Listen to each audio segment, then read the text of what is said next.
Yes, friends. This is a new concept we are going to learn now. As you can see, we are going to understand what is the meaning of this phrase or this jargon. Those charged with governance and management. In short, many times we call it as TCWGM. Okay, those charged with governance and management. When you read the auditing standards, many times we have to deal with this term. Okay, many times auditor has to report to those charged with governance and management. So who are these people? Let us understand this concept. Okay, now let me read the technical part of it first of all.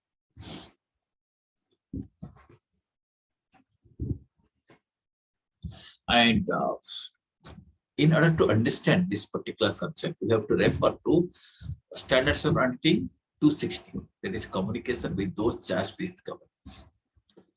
There, if you try this particular group of persons represent the persons of organization.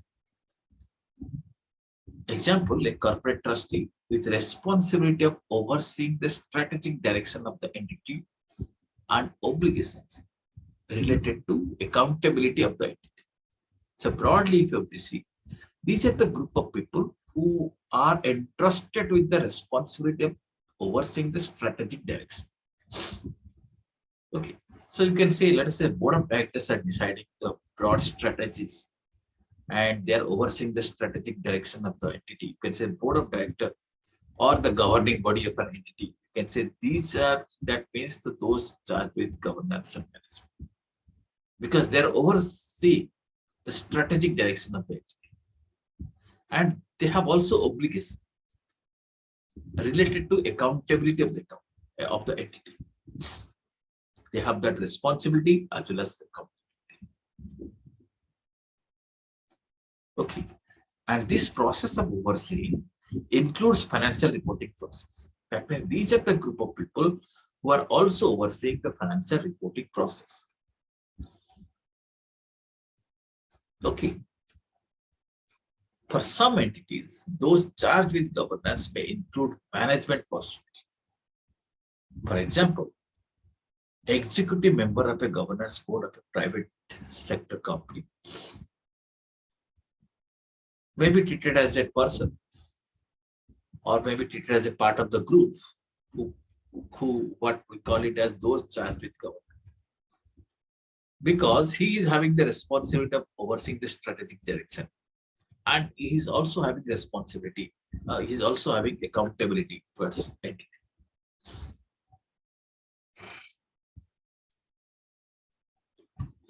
And in some cases, those charged with governance are responsible for approving the entity's financial statements.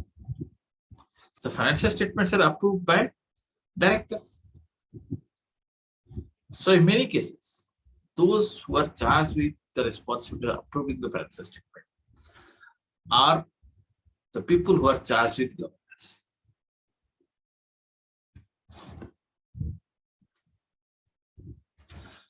Right, so this is what we're talking about, charged with governance. When we talk about charged with governance means they have responsibility of overseeing the strategic direction. Then what is management? Management, when you say management, it includes the persons with the executive responsibility to conduct the entity's operation. That means operational aspects are looked into by the management, and strategic direction part is looked after by the people who are charged with governance. In some entities, management includes some or all of those charged with governance. For example, executive member of the governing board. Suppose an executive director in an entity, in a company. He has the executive responsibility, but he is also having the responsibility of governance as a director. Okay, so it is also possible that some of the people who are a part of management are also entrusted with the responsibility of governance. Okay, In this context, or in the context of auditing, we have to remember that management is responsible for preparation of financial statement, overseen by those charged with governance. Preparation is the responsibility of management, and overseeing it is the responsibility of those who are charged with governance. And of course, in some cases, management is also responsible for approving the financial statement. Right? Are you getting the difference between those charged with governance and management? Are you getting it?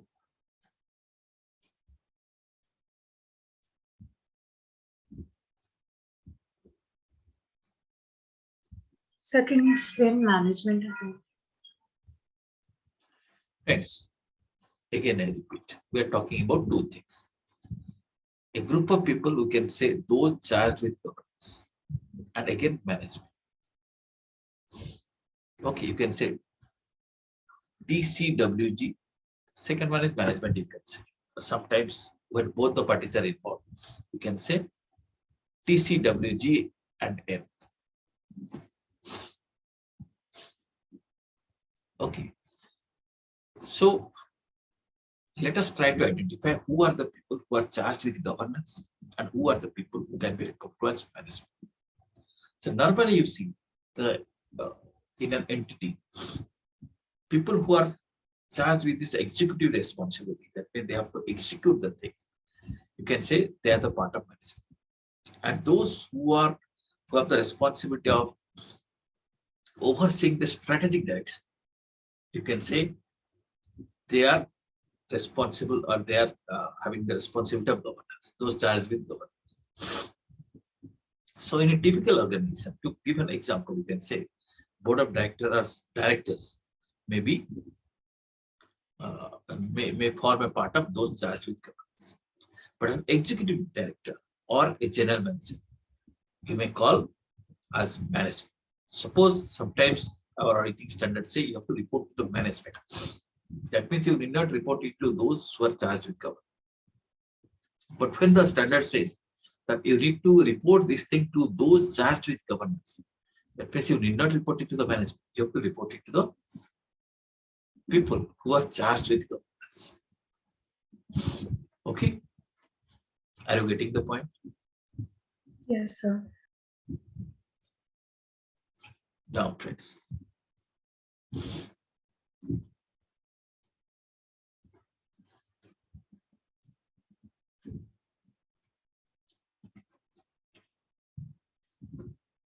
Having understood that, now let us see what are the matters that's to be communicated either to the management or to those charged with governance. Okay, now let us see the first point. The auditor shall communicate with those charged with governance the responsibilities of the auditor. That means auditor needs to communicate first of all what is his own responsibility, but with whom he should communicate, or to whom he should communicate. He should communicate with those charged with governance. That means auditor need not inform this thing to the management. If he at all, he has to communicate with TGWs or TCWs. That means those charged with governance. Okay. And that communication or that responsibility includes that auditor is responsible for forming and expressing an opinion on the financial statement that have been prepared by management. Responsibility of the management is to prepare the financial statement. And management has to prepare it with the oversight of those charged with governance. That means people who are charged with governance are expected to oversee those financial statements. Right? And also auditor has to communicate that financial statements are audited, but that does not relieve the management or those charged with governance of their responsibilities. That means these two groups' responsibilities are not lessened just because financial statements are audited. Okay, so their responsibility remains as it is. The responsibility of the management as well as the responsibility of those charged with governance are not lowered just because financial statements are audited.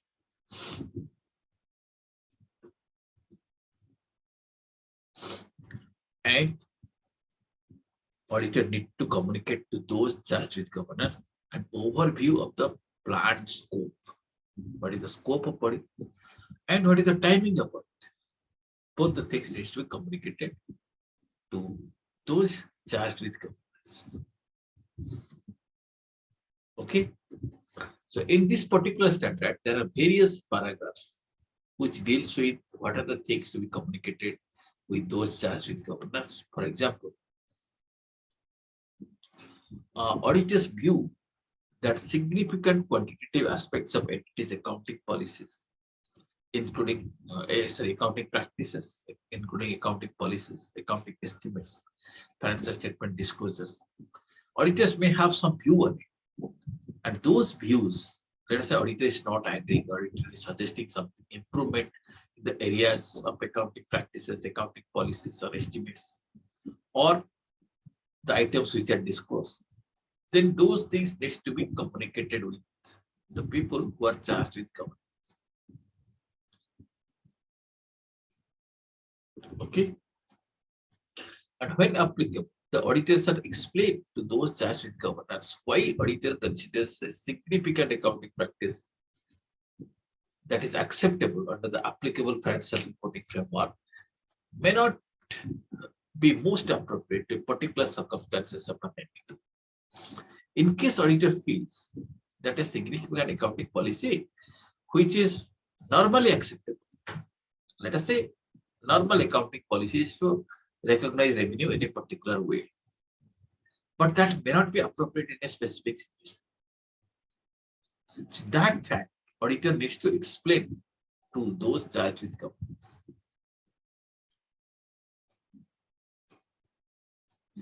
Okay, that these things need to be communicated. And in case there is some significant difficulty which are encountered during the audit, that also needs to be communicated with those, that needs to be communicated to those charged with governance.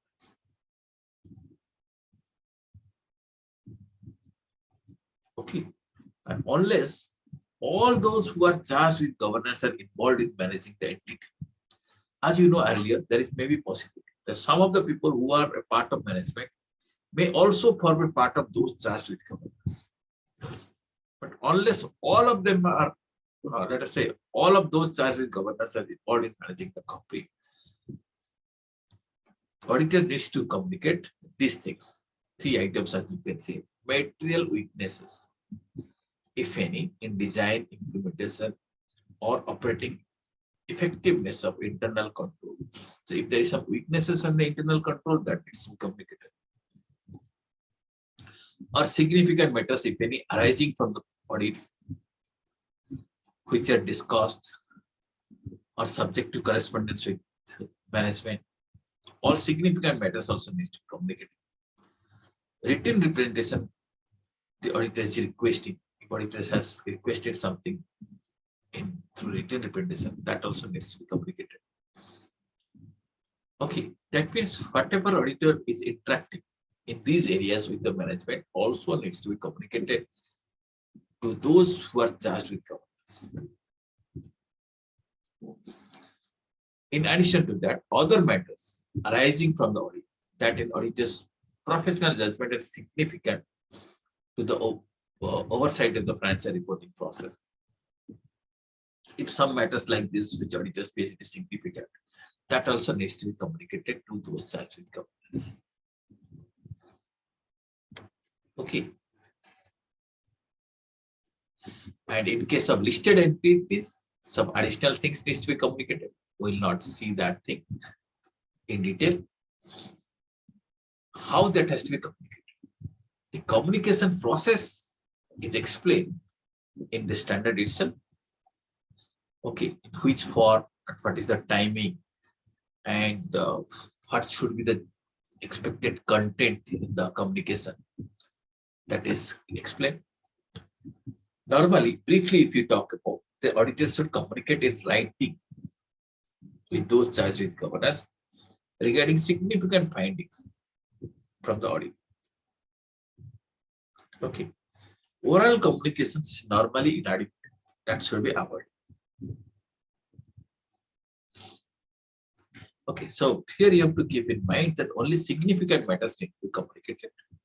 All matters need not be communicated.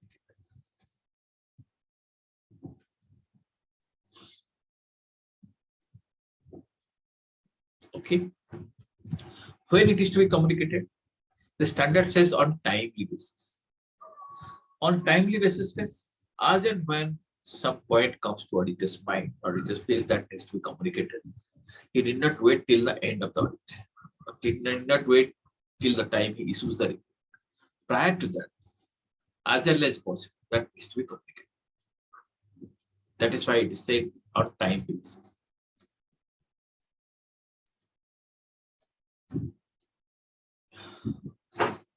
And what is a good communication process, or what is an adequate communication process? There should be two-way communication. Meaning auditor has communicated, either management has confirmed it or management has discussed on that. That shows there is two-way communication. Two-way communication is adequate. Or at least there should be some acknowledgement from those people who are charged with governance that they have received this communication. Okay. This is how the things has to be. And this communication also needs to be documented. Okay, there are many other things which are in that standard which needs to be taken care of. That these are the issues, how these things has to be communicated with the management. All these things are addressed in that standard. Okay, having understood these traits, now quickly let us discuss this part.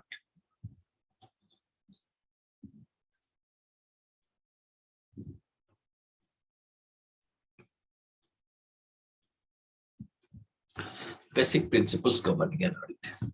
So up to this, that means the process of communicating with those charged with governance. Is it clear to you? Up to this, what is the difference between management and those charged with governance? Is it clear to you on how if the auditor wants how these things can be communicated? Did you understand this process?